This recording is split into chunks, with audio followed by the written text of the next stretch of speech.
উভয় জাহানে ধন্য হওয়ার তৌফিক দান করুন। প্রশ্ন, বর্তমানে সর্বনিম্ন মহর কত? বর্তমানে সর্বনিম্ন মহর 1000 থেকে 2000 টাকা। প্রশ্ন, মহরে ফাতেমি কত দিরহাম? মহরে ফাতেমি 500 দিরহাম, বর্তমানে 1.5 লক্ষ টাকার মতো হয়। প্রশ্ন, বেলা ওঠার পর ফজর নামাজ আদায় করার সময় ইকামত দিতে হবে কিনা এবং যারা জোরে পড়ব না আসছে, যদি অন্য কেউ না দেখে, আপনি একা নামাজ পড়তেছেন আর কেউ দেখে না, তাহলে একামত দিবেন। যারা তো জোরে পড়লে ভালো, আস্তে পড়লেও পড়তে পারবেন, সমস্যা নেই। আর যদি দেখেন অন্যরা দেখে, তো তাহলে আস্তে আস্তে পড়বেন। অন্যরা ভাববে আপনার নফল করতেছেন, আসলে ফরজ করতেছেন। কারণ এই টাইমে যে ফরজ করতেছেন তার মানে সময় মতো পড়েন না, এটা যে একটা গুনাহ। এই গুনাহ প্রকাশ করা আমার আল্লাহ পছন্দ করেন না। যে বন্দার গুনাহ লুকিয়ে থাকুক, আমি লুকিয়ে লুকিয়ে ক্ষমা করে দিব, এই জন্য প্রকাশ করতে দেন না। তো তাই আমি যারা এখানে আস্তে পড়বো, জোরে পড়বো না। প্রশ্ন, নিজ স্ত্রীর সাথে জমাত করা যাবে কিনা? জমাত করা যাবে, তবে স্ত্রীকে দাঁড় করাইতে হবে একদম বরাবর পিছনে।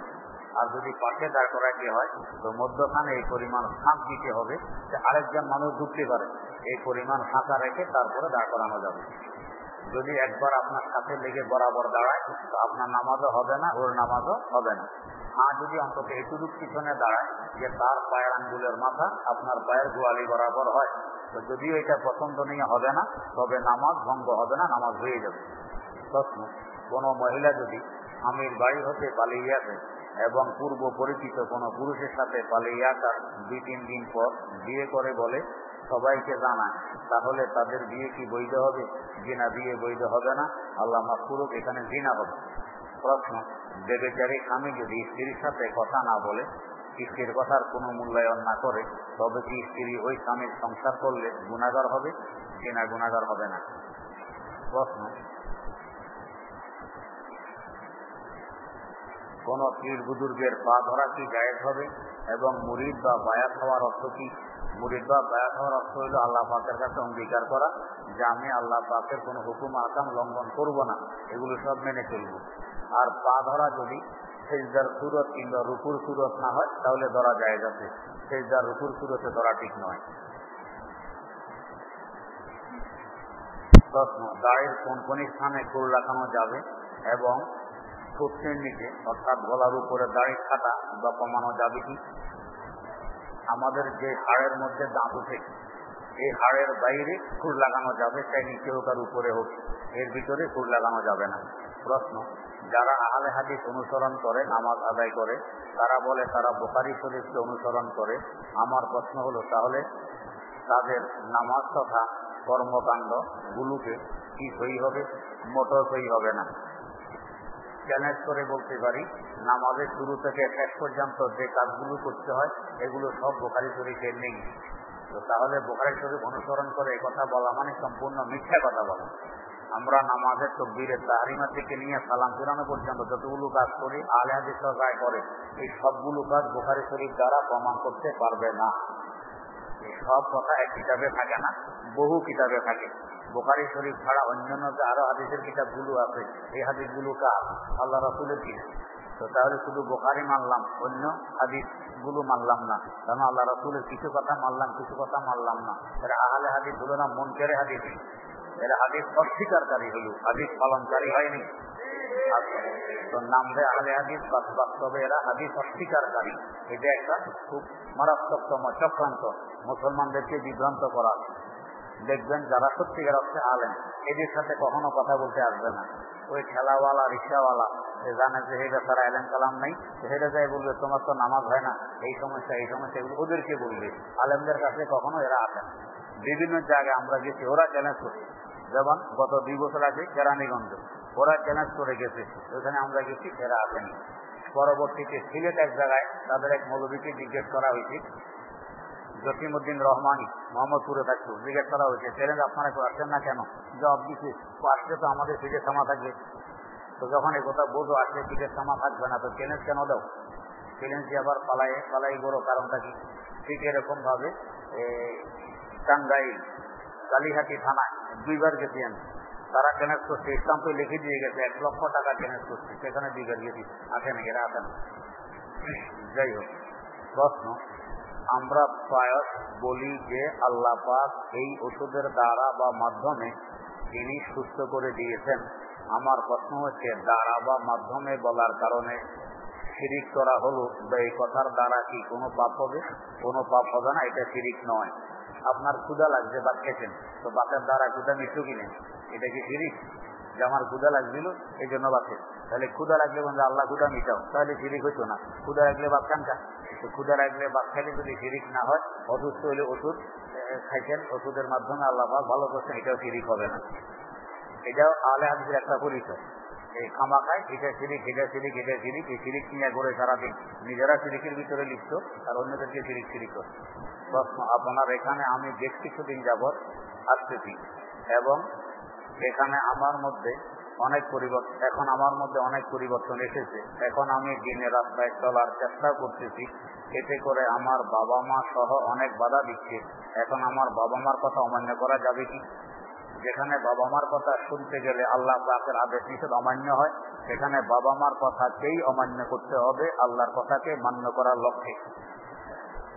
হাদিস শরীফে আছে, লা তাআতা লিমাখলুকিন ফি মাসিয়াতিল খালিক, আল্লাহ পাকের নাফরমানি করে কোন মাখলুকের কথা শুনবো এই অনুমতি আল্লাহ পাক আমাদেরকে দেননি। আমার জন্য দোয়া করবেন, আল্লাহ পাক আপনাকে দ্বীনের উপর অটল রাখুন। প্রশ্ন, মসজিদে নির্দিষ্ট কাতার থাকা সত্ত্বেও যদি আরো কাতার করানো হয়, এর ফলে ইমাম সাহেব মসজিদের বাইরের অংশে দাঁড়িয়ে নামাজ পড়ায়, তাহলে কি নামাজ হবে? যে নামাজ তো হবে, তো মসজিদের ভিতরে যদি সকলের সংতুলন হয় তাহলে বাইরে করানো উচিত হয়নি। প্রশ্ন, কেউ যদি মাজারের কোনো জিনিস নিয়ে আসে তার জন্য কি তা জায়েজ হবে? যেমন মাজার থেকে মোমবাতি, টাকা নিয়ে আসলো, জেনা জায়েজ হবে না। এগুলো যারা দিচ্ছে ওদের মালিকানা থেকে যায়। যদি যারা দিচ্ছে মালিক পাওয়া না যায়, তো যারা জাকাত ফিতরা খাইতে পারে এরা এগুলো খাইতে পারবে, যারা জাকাত ফিতরা খাইতে পারে না এদের জন্য এগুলো নিয়ে আসা জায়েজ হবে না। প্রশ্ন,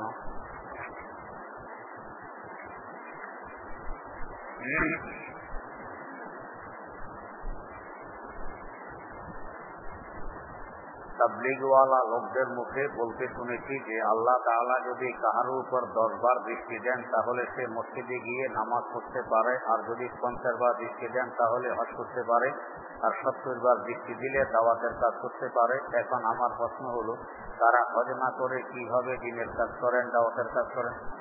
তারা হজ না করে এই কথাটি সঠিক নয়।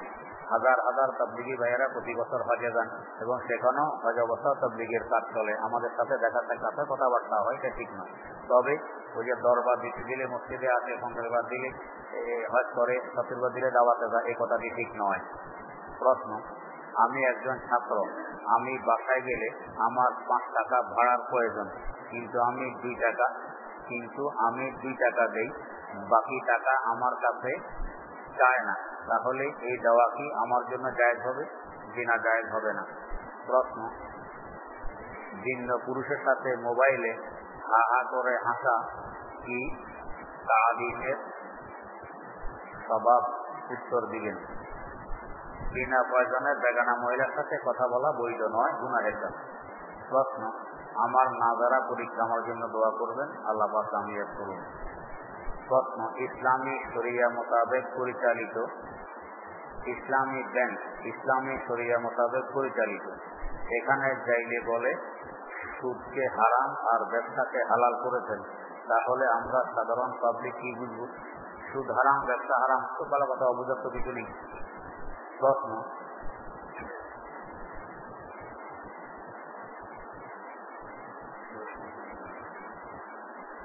4 রাকাত আসরের নামাজ আমি এসে প্রথম রাকাত পাইনি, দ্বিতীয় রাকাতে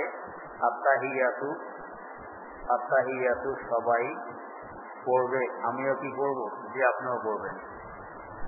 প্রশ্ন, তাফসীর শুনে, মাহফিল শুনে, তালিম করে, পর্দা করে ছেলেরা মাদ্রাসায় পড়ে,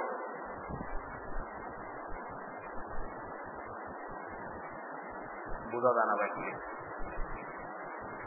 প্রশ্ন, এক লোক দীর্ঘদিন যাবৎ একটি মসজিদের গুরুত্বপূর্ণ দায়িত্বে আছেন এবং কথিত আছে সবাই মোটামুটি জানে এই লোক বিভিন্ন জায়গা থেকে মসজিদের নামে টাকা আনে এবং তাকে তার ব্যক্তিগত কাজে খরচ করে এবং তার পদে টিকে থাকার জন্য অন্যান্য নেতাদেরকে মসজিদের টাকা থেকে মোশাহারা দেয় এবং মাঝে মাঝে দাওয়াত খাওয়ায়, এই ধরনের লোকদেরকে কি রকমের শাস্তি হবে?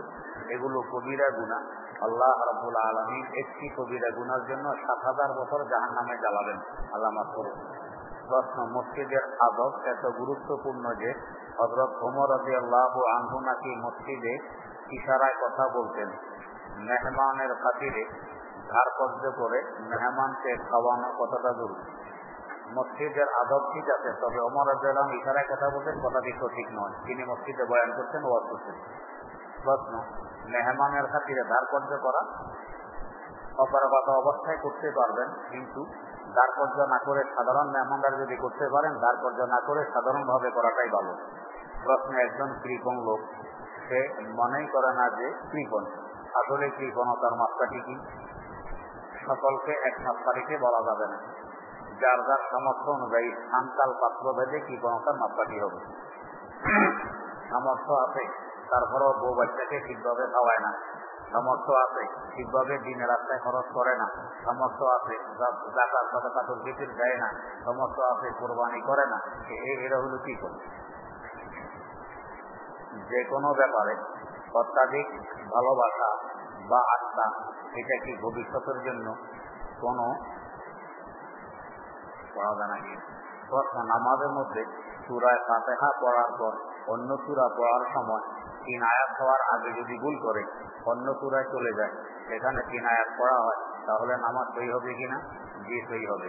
প্রশ্ন, আমি এক বিপদে পড়িয়া স্বপ্নের বাজেগান পড়েছি, তার কয়েকদিন পর জানতে পারলাম কোনো কিছু মান্যত করা ঠিক না, এখন কি করণীয়?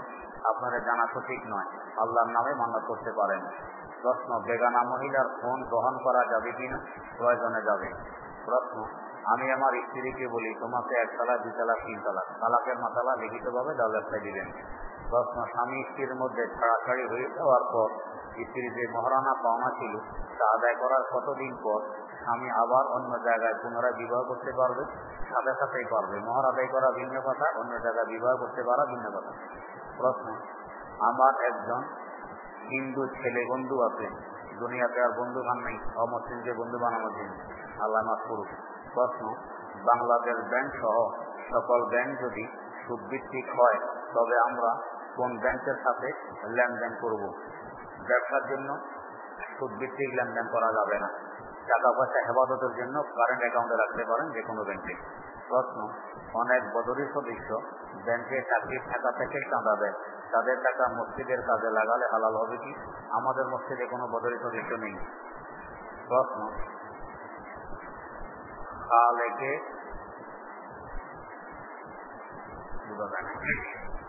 আমার পরিবারে আমার কাকা ফুফু এরা দেওয়ানবাগির পীরের মুরিদ। আমার প্রশ্ন হলো, এদের হাতের খাবার খেতে পারবো কিনা? দেওয়ানবাগি এবং দেওয়ানবাগির অনুসারীরা নিঃসন্দেহে ভ্রষ্ট এবং গুমরাহ। যেমন দেওয়ানবাগি তার এক বক্তৃতাতে বলতেছে, তো মা ফাতেমা যে আমার বিবাহে ছিল, আপনাদের বিশ্বাস হয়? মা ফাতেমা, এদিকে বলে মা, এদিকে বলে তার বিবাহে ছিল। তো বিবাহে থাকলে তো স্ত্রী ফাতেমা বলতো, নিজে বলতেছে মা ফাতেমা। লক্ষ্য করবেন তার বক্তব্যে আছে, মা ফাতেমা যে আমার বিবাহে ছিল, আপনাদের বিশ্বাস হয়? তো স্ত্রীকে কি মা বলা যায়? তো হয়তো বলবেন স্ত্রী ফাতেমা যে আমার বিবাহে ছিল, এ কথা কি বিশ্বাস হয়? এটা। অথবা মা ফাতেমা যে আমার আব্বার বিবাহে ছিল, আপনাদের কি বিশ্বাস হয়? এটা না বলা দরকার ছিল। এদিকে বলে মা, এদিকে বলে আমার স্ত্রী। দলিলটাই কি? তো আমার ছেলে মদিনায় গিয়ে অ্যারেস্ট হয়, কোন অপরাধ করছে আল্লাহ ভালো জানে, মদিনায় গিয়ে অ্যারেস্ট হয়। তো আমি চিন্তিত, কুতুব সাহেবকে আল্লাহর কাছে পাঠাইলেন। কুতুব সাহেব মানে তার শ্বশুর চন্দ্রপুরী, সুলতান আহমদ চন্দ্রপুরী, তো তাকে আল্লাহর কাছে পাঠাইলেন।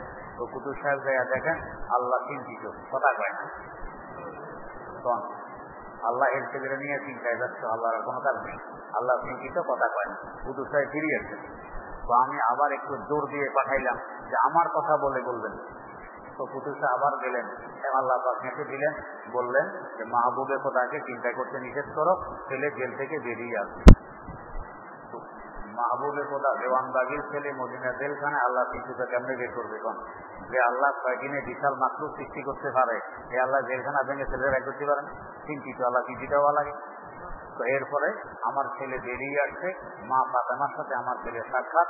মা ফাতেমা বলছেন, আমি আগেও তোমার আব্বার সাথে ছিলাম, এখনো আছি, ভবিষ্যতেও থাকবো।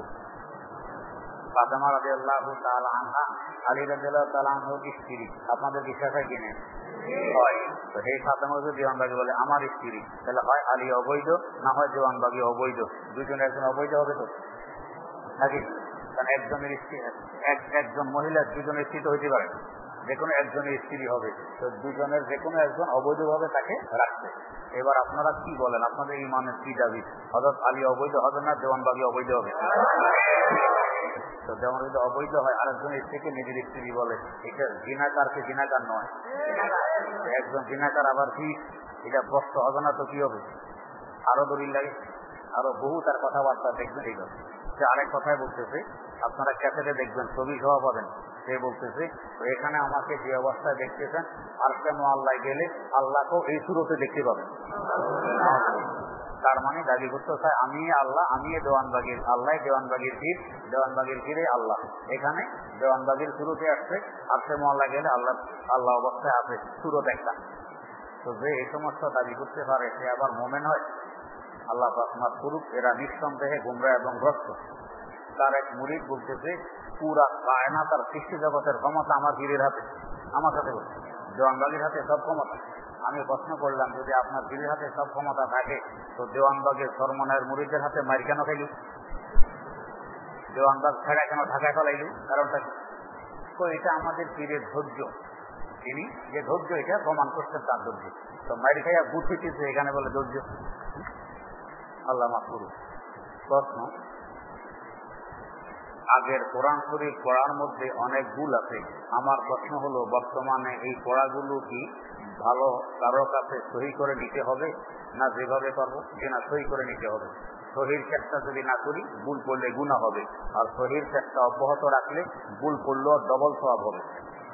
প্রশ্ন, দুপুরে অনেক গরম, সেজন্য জোহরের নামাজ 2টা বা 3টা বাজে পড়া যাবে? জি, পড়া যাবে। প্রশ্ন, পুরুষের জন্য দিনের বেলায় সুরমা ব্যবহার করা মাকরুহ, কথাটি কি সত্য না অপছন্দনীয়? প্রশ্ন, অনেকে বলে ডাক্তার জাকির নায়েক একজন খাঁটি আলেম, সে ডাক্তার আলেম নয়। প্রশ্নতে বলতেছেন ডাক্তার।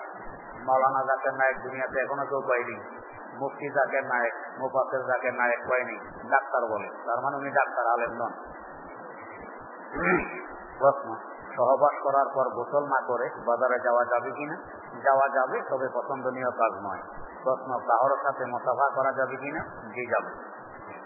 প্রশ্ন, বাদ আসর কোরআন হেফজ বা অন্য লেখাপড়া করা যায় কিনা?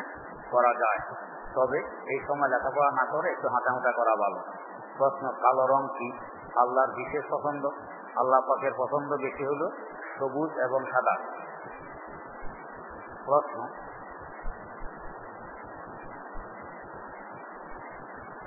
বুঝা যায় না, শুধু ইল্লাল্লাহ বলে জিকির করা বা শুধু আল্লাহু আল্লাহ বলে জিকির করা যাবে? নিঃসন্দেহে যাবে, তবে ইল্লাল্লাহ জিকিরের আগে লা ইলাহা ইল্লাল্লাহ বলা লাগবে। প্রথম থেকে ইল্লাল্লাহ ইল্লাল্লাহ এটা ঠিক নয়, আগে থেকে লা ইলাহা ইল্লাল্লাহ, এরপরে শুধু ইল্লাল্লাহ বলা যাবে, আল্লাহ আল্লাহ বলা যাবে। এটা হাদিস এবং কোরআন দ্বারা প্রমাণিত। প্রশ্ন, আমি যখন এই মসজিদে প্রবেশ করব, তখনই কি দুপুর মসজিদ নামাজ পড়ব? সব সময় নয়। ফজর ওয়াক্তে ঢুকলে এখন পড়া যাবে না, মাগরিবের সময় ঢুকলে পড়া যাবে না। মাগরিবের সময় আর ফজরের সময়, এই 2 সময় বাদ দিয়ে অন্য সময় করতে পারবেন। প্রশ্ন, কোরআন তাফসীর মাহফিল আর 5-7 মিনিট পর শুরু করলে ভালো হয়, কারণ তাহলে আউয়াবিনে নামাজ পড়া যায়। জি না, মেরকাতের ব্যাখ্যা, মেরকাত কিতাব খুললে দেখবেন আউয়াবিন থেকে দ্বীনের তালিমের গুরুত্ব অনেক বেশি, এই জন্য বেশিটাকেই প্রথমে শুরু করা হয়। প্রশ্ন, আমার শাশুড়ি অসুস্থ, আল্লাহ পাক সুস্থ করুন।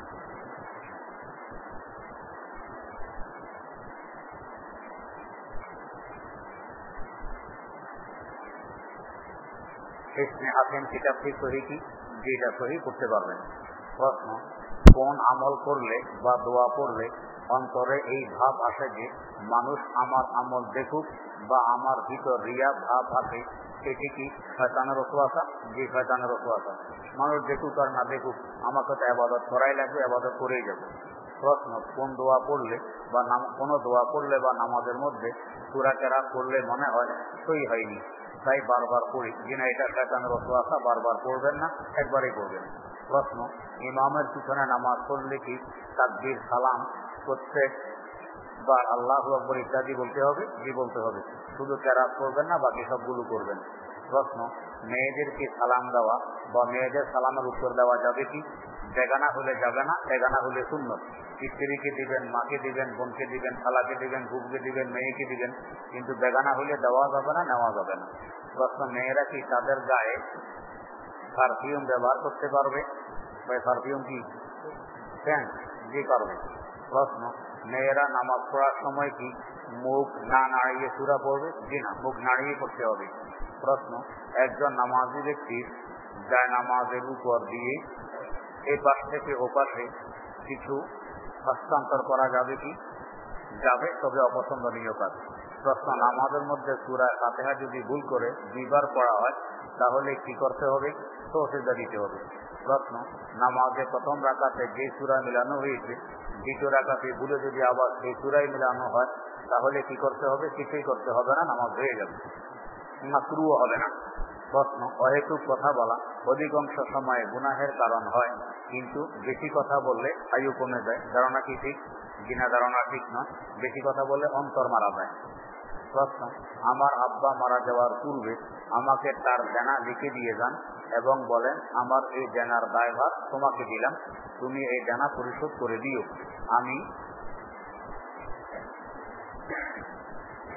আমি দেনাভার বাবার কাছ থেকে গ্রহণ করেছি, এখন কি তাহলে আমার আব্বার দেনা যুক্ত এবং আমি কি দেনাদার?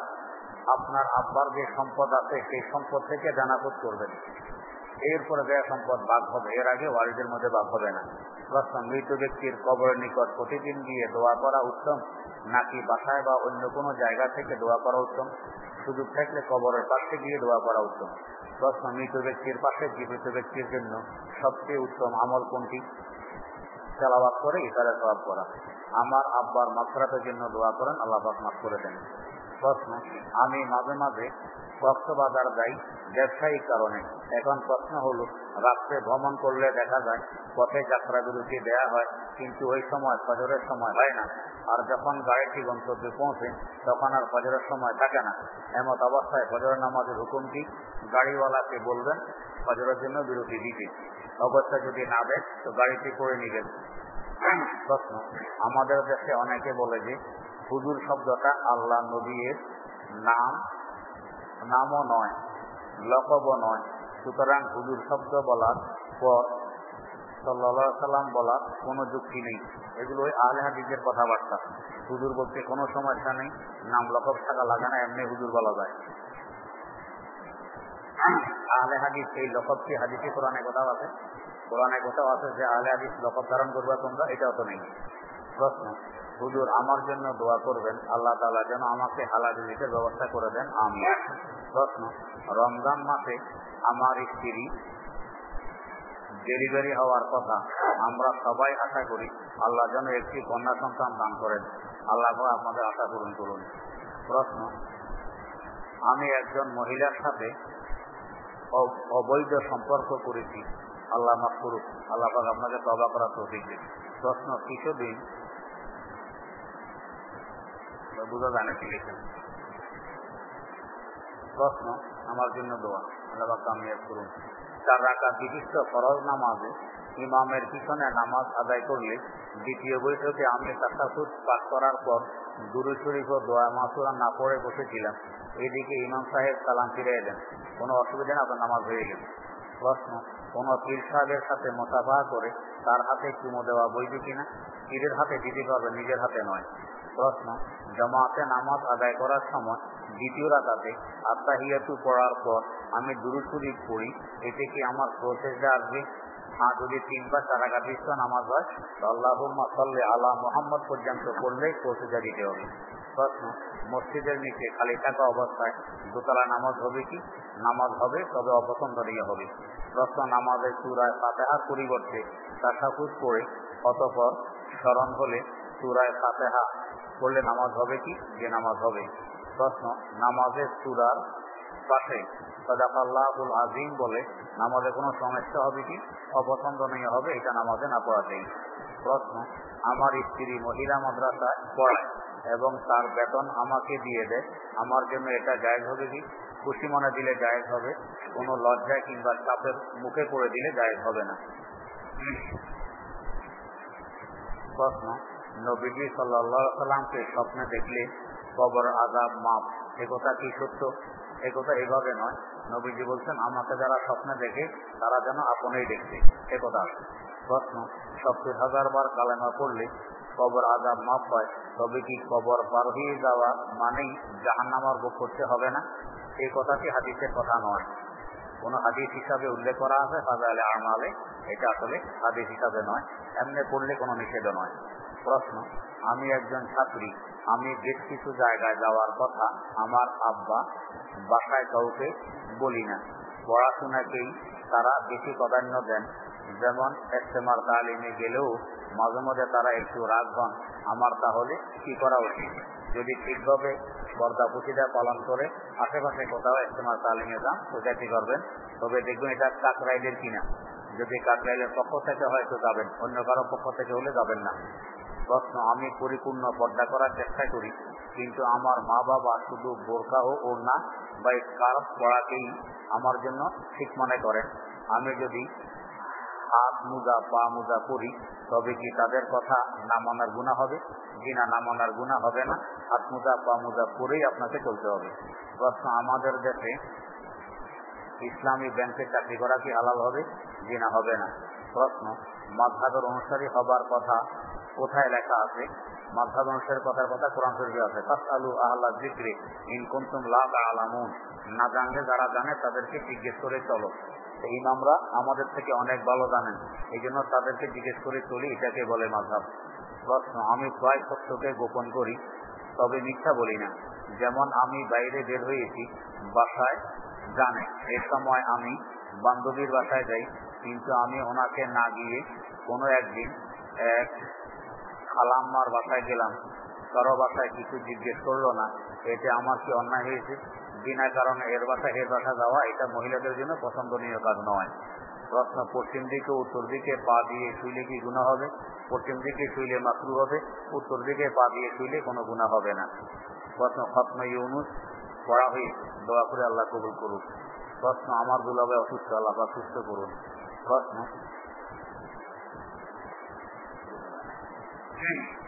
ভাই কুপনগুলো বিতরণ করা শেষে যারা এখনো কুপন নেননি, কুপন আছে, একটু কুপনগুলো নেওয়ার চেষ্টা করেন, নিজের নাম লিখে ওনার হাত তুলছেন দিয়ে দেন, ওখানে পাঠানো হয়েছে। হ্যাঁ, মা বোনদের এখানেও কুপন পাঠানো হয়েছে, আমরা আমাদের সাধ্য অনুযায়ী কুপনগুলো নিয়ে যাওয়ার চেষ্টা করি, নাম ঠিকানা লেখাই মোবাইল ফোন সহ লেখাই দিয়ে কুপনগুলো নিয়ে যাই, ইনশাআল্লাহ আল্লাহ পাক বরকত দিবেন, অনেক সওয়াব দিবেন। আমি দিয়ে যে পরিমাণ সওয়াব পাবো আরেকজন থেকে নিয়েও যে পরিমাণ সওয়াব পাবো, আল্লাহ পাক কবুল করুন। অল্প সময় একটু কুপনগুলো নাম ঠিকানা লিখে নিয়ে দিই, এখন ইনশাআল্লাহ দোয়া হবে। যারা যারা কুপন দেবেন একটু হাত তুললে সেখানে লোকজন পৌঁছে কুপন নিয়ে যাবে। প্রায় বছরের দিকে আলহামদুলিল্লাহ আপনারা এভাবে কুপন নিয়ে অনেক চেষ্টা করেন, পরিশ্রম করেন, আল্লাহ কবুল করুন। কোথায় গাজীপুর থেকে নিয়ে আসে মাশাআল্লাহ অনেক পয়সা এই কুপন করে, বিভিন্ন জায়গা থেকে মিরপুর 11 নম্বর 12 নম্বর 6 নম্বর মোহাম্মদপুর ধানমন্ডি লালবাগ ওইখান থেকেও লোকজন এখানে আসে থাকতে শুনতে, তো এই কুপন নিয়ে যায়, মাশাআল্লাহ আল্লাহ পাক কবুল করুন আপনাদের পরিশ্রম। আর সবচেয়ে বড় দাবি থাকবে আল্লাহর কাছে দোয়া করবেন যাতে আল্লাহ পাক আমাদের মাহফিলকে কবুল করেন, হেদায়েতের জরিয়া হিসাবে কবুল করেন, মাহফিল যাতে সুস্থভাবে আঞ্জাম দিতে পারি সেজন্য বেশি দোয়া করবেন। আর এখন থেকে দাওয়াত দেওয়া শুরু করবেন আশেপাশের ভাই যারা আত্মীয় স্বজন পাড়া প্রতিবেশীকে, যে মে মাসের 8 এবং 9 তারিখ মাহফিল হবে, দেওবন্দের মুফতি সাহেব আসবেন, আমরা সকলে উপস্থিত থাকার চেষ্টা করি। আল্লাহ রাব্বুল আলামিন আমাদেরকে কবুল করুন।